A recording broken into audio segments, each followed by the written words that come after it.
ada beberapa pertanyaan yang masuk, jadi saya akan membuka sesi tanya jawab ini dengan membacakan pertanyaan yang pertama.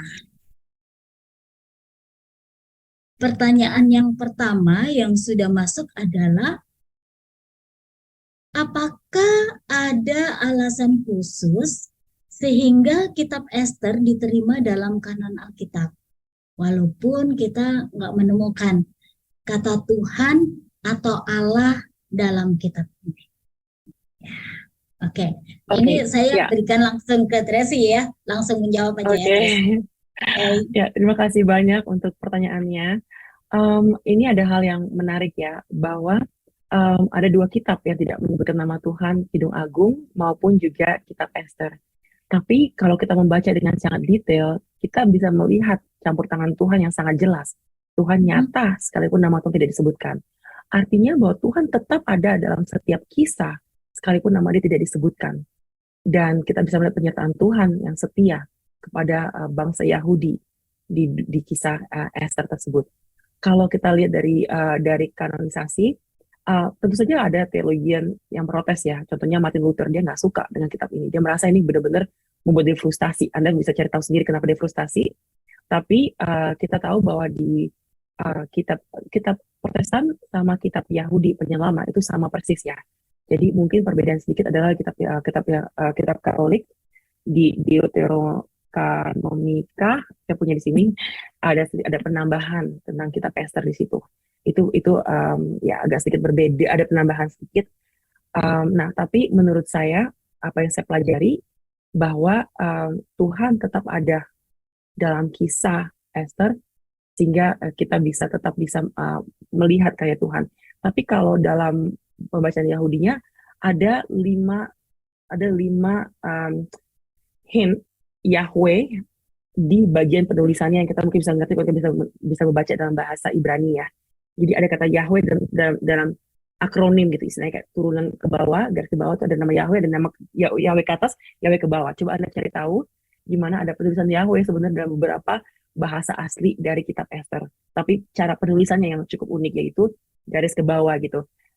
Ya, tapi tetap menurut saya memang kitab Ester ini adalah firman Tuhan yang kita harus resapi dan hidupi karena masih banyak pengajaran-pengajaran berharga.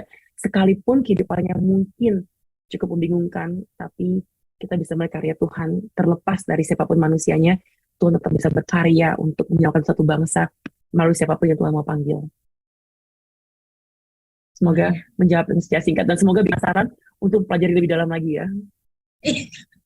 Thank you Tracy. Gak disebut bukan berarti gak ada Tuhan di dalamnya ya. Dan ini menjadi alasan yang begitu kuat juga untuk bisa masuk dalam kanonisasi Alkitab juga. Pasti banyak pertimbangannya kenapa ini masuk ya dalam kanonisasi Alkitab. Nah, sekarang kita lihat lagi pertanyaan berikutnya. Pertanyaan yang kedua. Thank you ya buat teman jelajah ini sangat semangat gitu ngasih pertanyaan banyak sebenarnya, cuman memang nanti kita coba jawab. Esther dan Daniel sama-sama orang Yahudi yang hidup di tengah-tengah bangsa asing, tapi justru bisa menjadi orang yang besar atau berkedudukan tinggi di sana gitu Tracy. Nah, bagaimana kita dapat hidup di tengah-tengah bangsa atau tempat yang asing dan bisa memiliki keberanian, hikmat dan ketaatan supaya pada akhirnya kita tuh bisa menjadi orang yang dalam tanda kutip nih ya besar di sana. Gimana Tracy? Wow, pertanyaan bagus sekali ya. Oke, sedikit ini ya sejarah. Kalau sebelum Persia adalah bangsa Babylon ya. Nah, Babylon ini cukup jahat. Kayak Raja Nebukadnezar. Ingat nggak kisah Daniel yang Daniel nggak boleh harus berdoa menghadap doanya mereka, nggak boleh harus berdoa kepada Tuhannya mereka dan sebagainya, dan nggak ada kebebasan untuk mengaplikasikan iman mereka gitu ya. Nah, tapi pas ganti ke Persia ini sangat menghormati perbedaan agama. Jadi kalau orang mau ibadah apapun boleh, silakan, nggak apa-apa gitu. Ini ada beda dikit ya. Satunya sangat strict dengan harus agamanya dia, yang Persia bilang nggak boleh kok, budaya beda-beda nggak apa-apa. Ini bagian dari kebinekaragaman kita gitu ya istilahnya. Nah, kembali ke pertanyaan tadi, bagaimana orang Yahudi ini bisa menjadi orang yang besar, tinggi di bangsa yang bukan bangsanya. Dan bagaimana kita bisa seperti itu di bangsa di mana kita ditempatkan, di dunia pekerjaan kita, di negara lain dan sebagainya. Menurut saya tentu saja pertama ada kedaulatan Tuhan dan tanggung jawab manusia. Nah, Tuhan berdaulat untuk membawa promosi kita kemanapun kita. Tuhan bisa mengubah uh, hidup kita dengan promosi-promosi dari Tuhan. Ya, kayak kita bisa lihat dari kitabnya kisahnya Mordekai, terlupakan sejarah bahwa dia pernah membantu raja, melindungi raja, tapi ada momentum di mana Tuhan nggak bikin dia nggak bisa tidur, sampai dia suruh baca sejarah, sampai akhirnya terungkap bahwa dia belum pernah dihargai dengan apa yang dilakukan. Sehingga akhirnya itu membawa, dan itu mendekati kepada promosi berikutnya. Itu contoh yang baik bagaimana Tuhanlah yang menggerakkan hati orang-orang penting dalam hidup kita. Tapi kedaulatan Tuhan adalah dia sanggup mengubah kehidupan kita, sanggup mempromosikan kita, sanggup membawa kita ke arah yang benar. Tapi bagian kita adalah menjadi yang terbaik agar saat promosi tiba, kita punya kapasitas yang tepat untuk bisa digunakan agar promosi matching dengan kita punya kapasitas. Jadi jangan sampai Tuhan mau kita dipromosikan, tapi kita nggak siap kapasitas kita untuk menerima promosi tersebut. Maka itu mentalitasnya seseorang untuk bisa maju adalah nggak bisa mentalitas budak. Kita harus mentalitas anak Tuhan. Bahwa kita bisa karena Tuhan memberkati kita dan kita sanggup untuk belajar dan memuliakan Tuhan dengan pekerjaan kita, dengan waktu kita, dengan relasi kita, dengan semuanya. Kita menjadi kepala bukan ekor, kita menjadi pemimpin, dan kita bisa memberikan terbaik seperti itu Tuhan, bukan untuk manusia. Dan ini kita harus mulai dari hal-hal yang kecil. Kita melatih dari sedikit demi sedikit, lama-lama kita bisa terlatih dan kita bisa dipromosikan. Seringkali anak-anak Tuhan ingin cepat dipromosikan, tapi nggak punya kapasitas untuk dipromosikan. Ada juga anak-anak Tuhan yang harusnya dipromosikan, tapi karena di situasi politik atau di situasi keadaan yang nggak bikin dia nggak bisa terpromosikan karena imannya, karena dia di posisi yang banyak orang-orang yang jauh punya koneksi lebih penting. Tapi jangan lupa, ada Tuhan yang sanggup mengubah keadaan. Jadi menurut saya, kalau Anda mau, menurut saya, orang-orang percaya haruslah berada pada posisi-posisi penting, karena kita akan mengubah peraturan, mengubah undang-undang, mengubah keadaan, melalui posisi di mana kita berada. Jadi jangan merasa bahwa, kita di dunia hanya sementara. Kita akan ke surga kok nantinya. Nanti aja lah hidupnya enak-enak di surga aja. Nope. Di dunia ini Tuhan mau kita mengambil posisi penting di masyarakat agar kita bisa mengubah dunia untuk bisa tunduk kepada Tuhan Yesus. Jadi jangan pernah takut dipromosikan, jangan pernah takut bermimpi, dan saya yakin penuh. Saya berhadapan di YouTube maupun yang di Zoom, di depan pemimpin-pemimpin yang akan Tuhan pakai secara dahsyat dimanapun Anda berada. Jadi jangan mengecilkan apa yang Tuhan ingin besarkan dalam hidup kita. Tuhan mau, kita harus melakukan bagian kita. Ya, semoga kita semua bisa jadi pemimpin di bidang di mana kita tempatkan oleh Tuhan. Amin, amin. Ya, mentalitas anak Tuhan ya, Tracy ya. Jangan mentalitas budak. Betul, keren banget. Thank you, Tracy. Ada lagi pertanyaan yang masuk. Ini adalah pertanyaan yang ketiga nih. Apa pendapatnya jika kita menunjukkan di media sosial bahwa sebagai pengikut Yesus kita memiliki kehidupan yang penuh damai sejahtera dan berkelimpahan berkat? Apakah itu bentuk kesaksian atau justru pamer? Wow, that was a very good question. nanti jadi Hanam loh, suka pamer, jangan ya. Nah, sebenarnya kita kan mau memuliakan Tuhan, tapi cara kita memuliakan Tuhan juga jangan jadi batu sandungan bagi orang lain. Kita harus memuliakan Tuhan dalam kebenaran, dalam kesederhanaan, dan Tuhan nggak perlu terlalu dipromosikan melalui gaya hidup kita sih. Tuhan udah terlampau mulia, tapi kita boleh mengambil serta agar kita menjadi bukti bahwa kita anak-anak Tuhan gitu melalui kebenaran yang kita hidupi.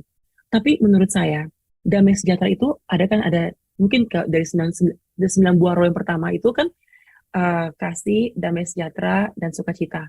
Itu pemberian dari Tuhan loh. Saat kita menerima Tuhan sebagai juru selamat, Kita memiliki tiga hal tersebut. Itu dari Tuhan, bukan usaha manusia. Kita punya kasih, sukacita, dan damai sejahtera. Nah, itu tidak bisa dinilai oleh uang. Dan nggak boleh dibandingkan bahwa itu harus ditunjukkan dengan barang juga gitu. Jadi menurut saya, hal-hal seperti itu kita bisa bagikan tanpa harus memakai embel-embel hal keduniawian.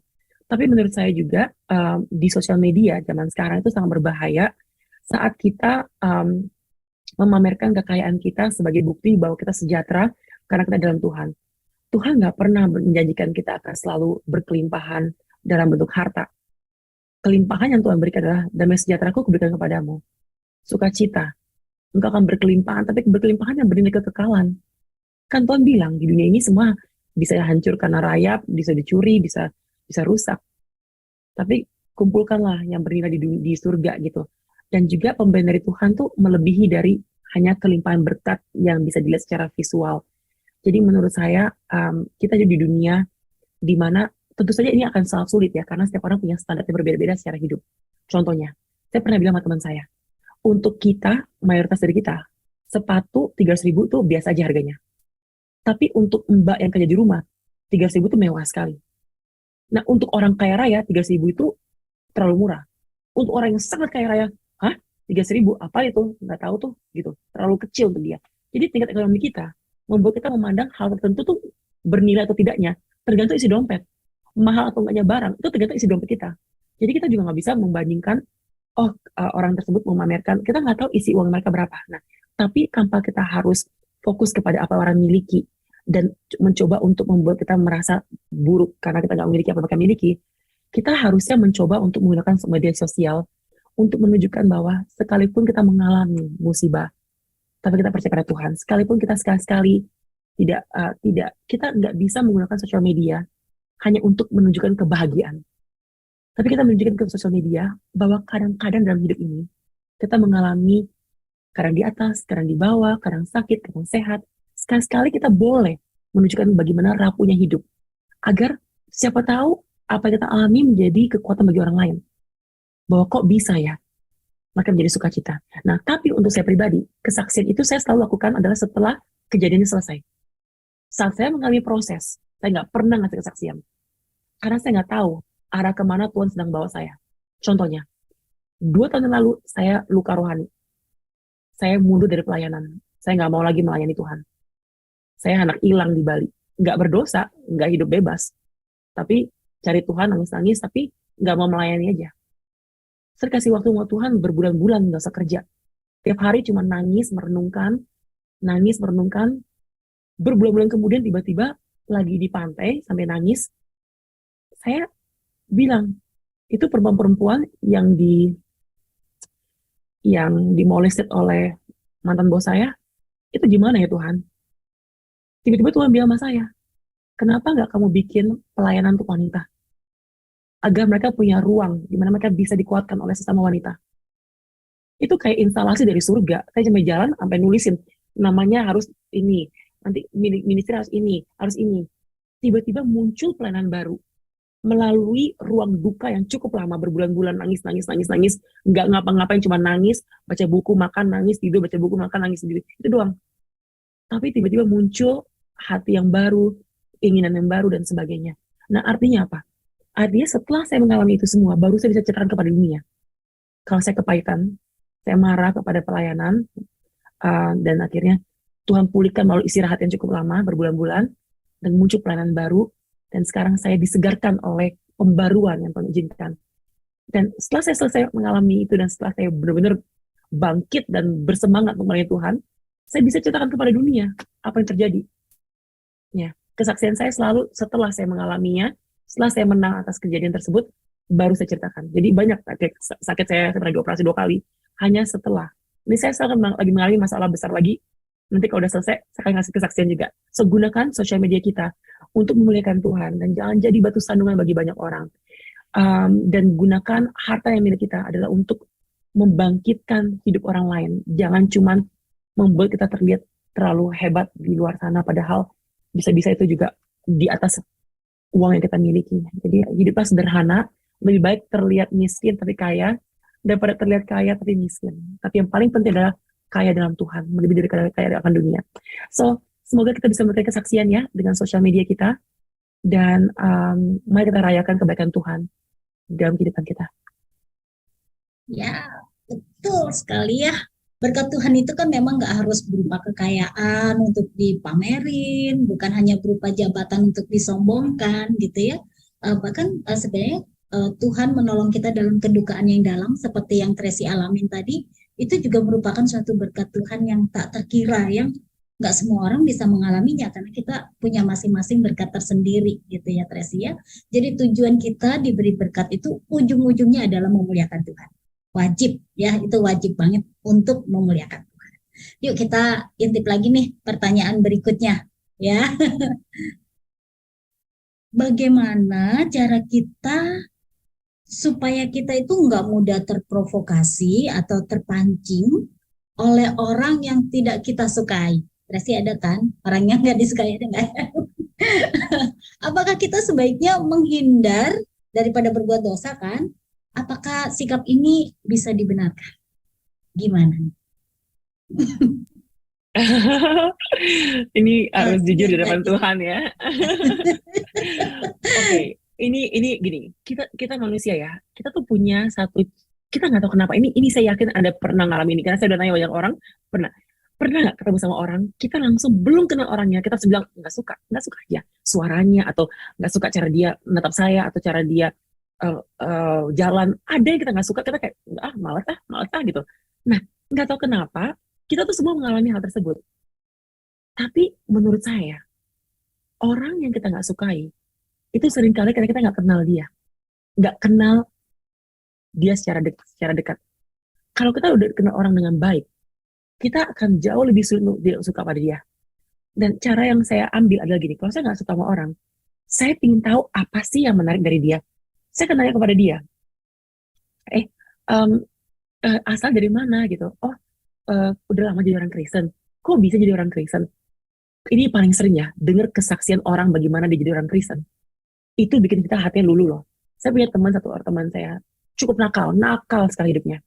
Terus satu hari, dia kenal Tuhan, bertobat. Saya waktu dia pas lagi nakal, saya nggak mau teman sama dia. Karena saya takut diasosiasikan kalau saya juga nakal. Padahal enggak, ya saya bertentangan hidupnya menurut saya dari hidupnya dia. Waktu dia bertobat, dia memuliakan Tuhan, dan bagaimana dia menceritakan bagaimana dia membenci tubuhnya, membenci hidupnya, dia pengen mati, pokoknya dia benar-benar membenci hidupnya dia. Itu hati saya luluh loh. Dan for the first time saya bisa melihat dia dengan penuh kasih. Nah, beberapa kali saya udah coba nih kepada orang yang suara saya nggak suka, atau orang yang terlalu ini. Saya tanya, kamu gimana tahu Tuhan? Atau kalau dia bukan orang Kristen, saya bilang kayak, kamu pernah nggak sih ngalamin hal-hal yang menggoncangkan hidup kamu? Dia bilang, iya, waktu itu ibu saya meninggal, saya hancur sekali. Pas dia denger gitu, kita jadi empati gitu. Jadi seringkali kita harus level hati ya untuk bisa suka sama orang.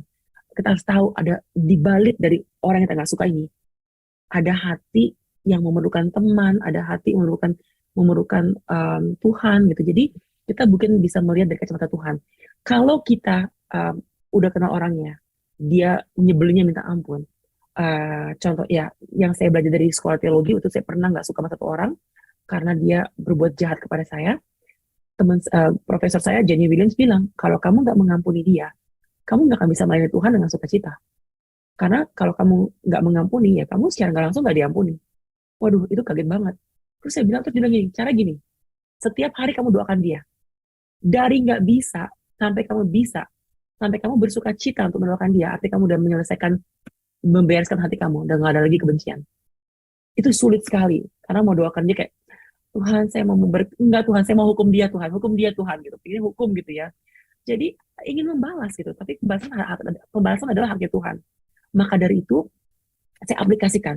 Sulit diminta ampun. Ada satu orang yang berminggu-minggu baru bisa doakan dia. Tapi setelah berbulan-bulan, akhirnya bersuka cita kan, doain setiap hari kan. Dan sampai saya bilang, Tuhan berkati dia dengan pasangan hidup yang tepat, dengan rezeki yang berlimpah, dengan sukacita Tuhan berkati dia. Sampai udah selesai tuh, dengan namanya sejahtera bisa doakan dia. Saya tahu hati saya bersih dari kemarahan dan kebencian. Dan saya sekarang ini, kalau saya nggak suka seseorang, saya doakan orang tersebut. Doakan yang terbaik untuk dia, untuk membereskan hati saya. Biar iblis nggak bisa gunakan dia untuk mengotori hati saya dengan kebencian. Karena kalau Tuhan telah menyucikan hati saya, jangan sampai saya isi lagi dengan hal-hal yang nggak baik. Nah, kalau kita terprovokasi oleh orang yang nggak kita sukai, orang yang jahat sama kita ya, kayak kayak Mordekai dengan Haman ini ya contohnya, kita coba berbuat baik aja. Tapi juga di waktu bersamaan, ya ada batas-batas yang dia nggak boleh langgar. Jangan sampai kita terlalu gampang, terlalu dekat dengan orang yang benci sama kita. Karena kadang-kadang mereka bisa membahayakan kita. Karena orang jahat punya banyak ide untuk melakukan kejahatan. Kita tetap waspada, hati-hati, tapi di waktu bersama tetap berbuat baik.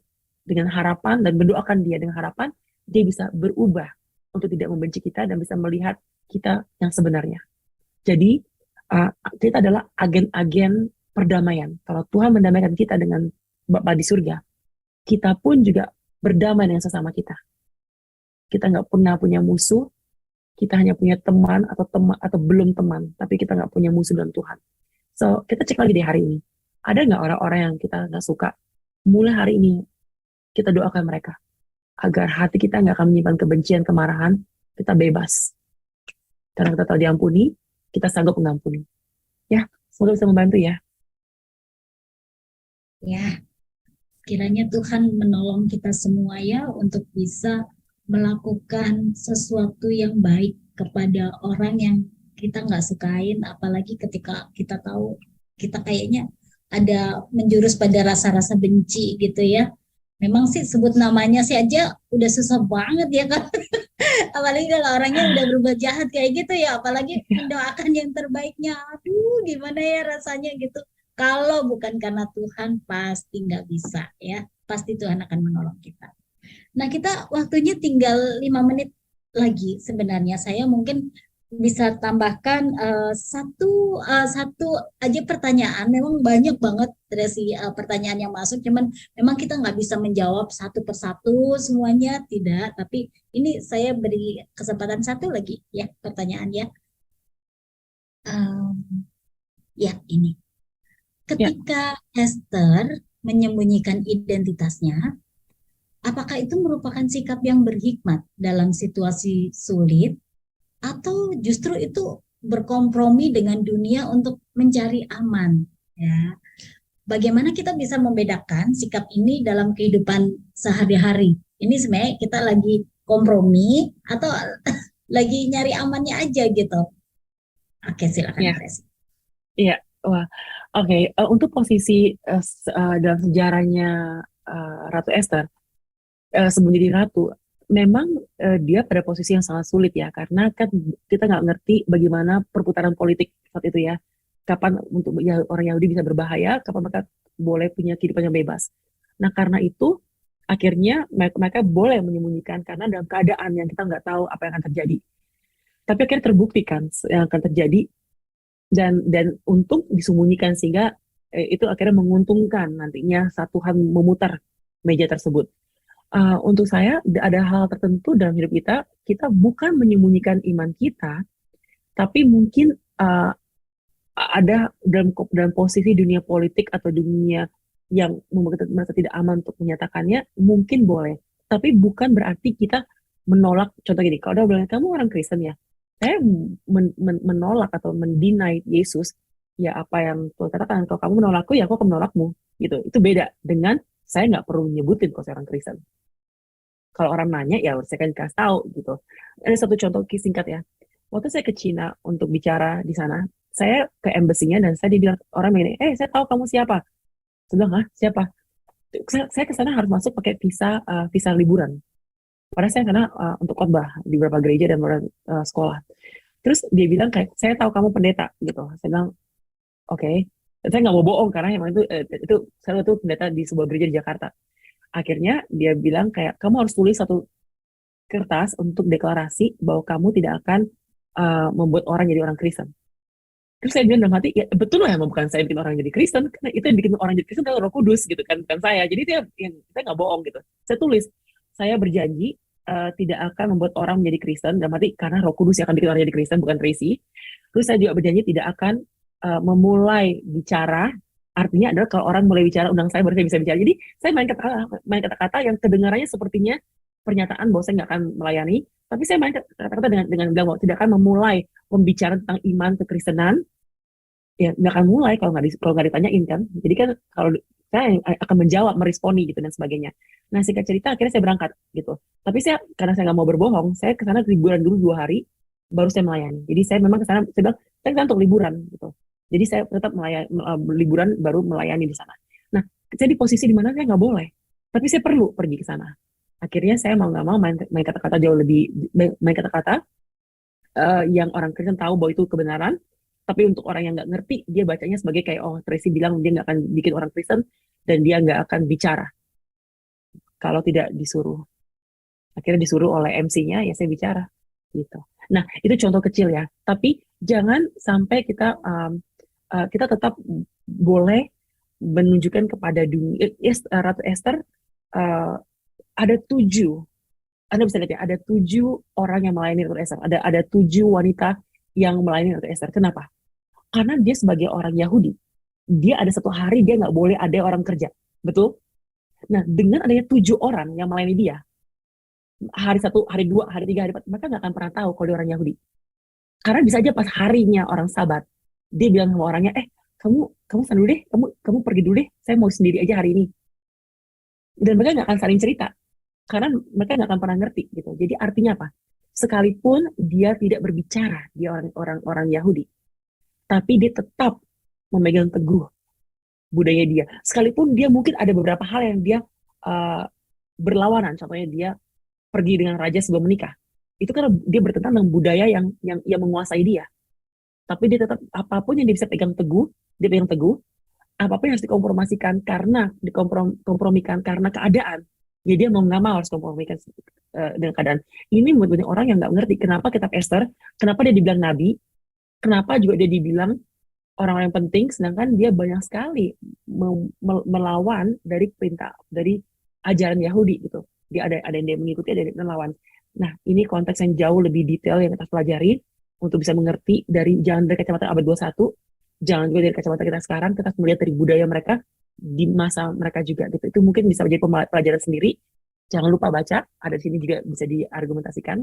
So, really hope kita bisa belajar untuk kapan kita berbicara teguh iman kita dan kapan kita menunjukkan iman kita dengan perilaku kita. Oke, terima kasih banyak kepada Outlet Ministry Indonesia untuk kesempatan saya bisa menjadi menjadi pemandu dari teman jelajah kitab Esther.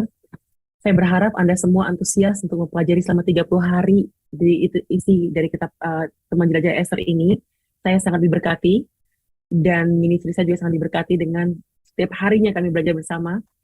Dan saya harap kita semua bisa punya disiplin rohani untuk membaca firman Tuhan, merenungi firman Tuhan, dan mau Tuhan ubahkan hidup kita melalui pengajaran-pengajaran melalui firman Tuhan. Dan sebagai merangkum apa yang kita pelajari hari ini, bahwa kita melihat bagaimana Esther menjadi ratu dan bagaimana Mordekai yang dipromosikan oleh Tuhan dan mereka Tuhan pakai untuk bisa menyelamatkan satu bangsa. Kita harus belajar bahwa sekalipun kita nggak merasakan hadirat Tuhan, Tuhan beserta dengan kita semua, orang-orang yang dikasihi oleh Tuhan. Dan tuntunan tangan Tuhan sangat terasa semakin kita dekat kepada Tuhan. Kita bisa pegang janji Tuhan bahwa Ia adalah Allah yang setia, Allah yang menuntun kita, dan Allah membawa kita kepada kebaikan. Charles Spurgeon pernah bilang, Tuhan terlalu baik untuk jadi tidak baik, dan Dia terlalu bijaksana untuk keliru. Ketika kita tidak bisa melacak tangannya, kita harus percaya hatinya. Jadi kita bisa melihat bagaimana Tuhan menggunakan peristiwa biasa untuk menghasilkan hal-hal yang luar biasa melalui kitab Esther. Banyak pengajaran tentang pernikahan, tentang masa single, bagaimana persiapan kita untuk memasuki pernikahan, bagaimana kita menikah dan menghormati pasangan hidup kita, bagaimana kita mau terus-menerus dibentuk oleh Tuhan, bagaimana kita harus bijaksana, berhikmat, dan masih banyak cara-cara kita bisa pelajari melalui kitab Esther. Dan untuk saya, kitab Esther bukan untuk wanita, tapi untuk siapa saja yang mau tunduk kepada tuntunan Tuhan bahwa Allah berdaulat, Allah sanggup membawa perubahan dalam kehidupan kita, dan percaya kepada perlindungan dan keadilan Tuhan dalam hidup kita. Sekalipun kita mungkin saat ini sedang mengalami kesedihan, sedang mengalami putus asa, sedang mengalami rasa hampa, atau tidak dikasihi, atau kita juga mengalami masalah kehilangan, apapun bentuk masalah hidup kita saat ini, kita boleh percaya tangan Tuhan beserta dengan kita. Kalau kita diizinkan dibentuk oleh Tuhan melalui proses hidup, izinkanlah Tuhan. Jangan lawan proses Tuhan, tapi bilang, Tuhan, bentuk saya dan saya mau bangkit, dan saya mau bertumbuh, dan saya mau berbuah, dan saya mau setia kepada Tuhan. Kita bisa melihat kesetiaan dari orang-orang di Alkitab, bagaimana Tuhan mempromosikan mereka di waktu yang tepat. So, jangan pernah lupa, ada Tuhan yang bisa mempromosikan kita di waktu yang tepat. Apapun bentuk promosi tersebut, restorasi dalam keluarga, restorasi dalam keuangan, restorasi dalam pekerjaan, restorasi dalam kehidupan kesehatan, restorasi dalam apapun bentuknya. Tuhan mau, Tuhan bersedia, dan Tuhan sedang berkarya dalam hidup kita. Saya tutup dengan doa ya. Mari kita berdoa. Bapa di surga, Tuhan Yesus dan Roh Kudus, terima kasih banyak Tuhan, kami bisa belajar hari ini dari kitab Ester. Bagaimana seorang gadis yang biasa-biasa saja, Tuhan panggil untuk menjadi gadis yang luar biasa, untuk menjadi ratu yang nantinya akan Tuhan pakai untuk menjadi perpanjangan tangan Tuhan dan suara Tuhan bagi raja yang berkuasa. Tapi raja di atas segala raja adalah Engkau Tuhan. Engkau yang berkuasa. Engkau yang mempromosikan, Engkau yang menurunkan, dan Engkau yang dipermuliakan. Tuhan, kami belajar dalam kehidupan kami secara pribadi. Kami punya banyak sekali kekecewaan, kerapuan hidup, banyak sekali kerusakan, banyak sekali hal-hal yang kami mungkin ingin ubahkan Tuhan. Kami mau direstorasi Tuhan. Dalam kehidupan kami pribadi lepas pribadi. Kami tahu bahwa hanya Engkau yang sanggup merestorasi kami Tuhan. Secara emosi, mungkin secara pikiran, secara kesehatan, secara relasi, secara iman, secara keuangan, secara keluarga Tuhan, pasangan hidup kami juga Tuhan. Apapun bentuk restorasi kami sungguh-sungguh rindukan. Hanya Engkau yang sanggup Tuhan merestorasi. Sehingga kami bisa merayakan kebaikan Tuhan dalam kehidupan kami masing-masing. Hari ini kami belajar Tuhan betapa menyenangkannya mempelajari firman Tuhan. Karena Engkaulah pusat dari segala firman ini Tuhan. Kami boleh semakin dikuatkan iman kami untuk menyadari dan mengetahui oleh bilur-bilur-Mu Engkau merestorasi kami, menghapus dosa kami, dan membawa kami menjadi manusia yang jauh lebih baik daripada kami bisa bayangkan dan pikirkan dan harapkan. Hari ini Tuhan, menjadi peneguhan bagi kami semua atas kesetiaan Tuhan dalam kehidupan di Alkitab maupun dalam kehidupan kami, pribadi lepas pribadi. Engkau segarkan jiwa kami, pikiran kami, hidup kami Tuhan. Agar mulai hari ini, kami akan hidup dengan hikmat dari Tuhan. Dan kami akan sungguh-sungguh bisa melihat restorasi yang akan muncul dalam kehidupan kami. Akan dunia bisa lihat ada tangan perkasa yang memimpin hidup kami. Itu Tuhan, Juru Selamat kami. Terima kasih Tuhan Yesus, oleh segala karya Tuhan dalam kehidupan kami. Kami mau Tuhan, terus-menerus Tuhan ubahkan. Kami siap Tuhan, untuk kemana Engkau kirim kami. Agar bukan kami yang diubahkan saja, tapi kami bisa menjadi alat Tuhan untuk mengubahkan dunia kami, di posisi dimanapun kami berada, agar nama Tuhan dipermuliakan. Kami akan pulang kembali kemanapun kami harus pergi setelah Zoom ini Tuhan. Kami percaya penuh, mulai hari ini ke depan, Tuhan merestorasi, Tuhan memperlengkapi, dan Tuhan akan kami rayakan dalam kehidupan kami. Terima kasih Tuhan. Atas nama Bapa dan Putra dan Roh Kudus, atas nama Tuhan Yesus yang kami sembah. Amin.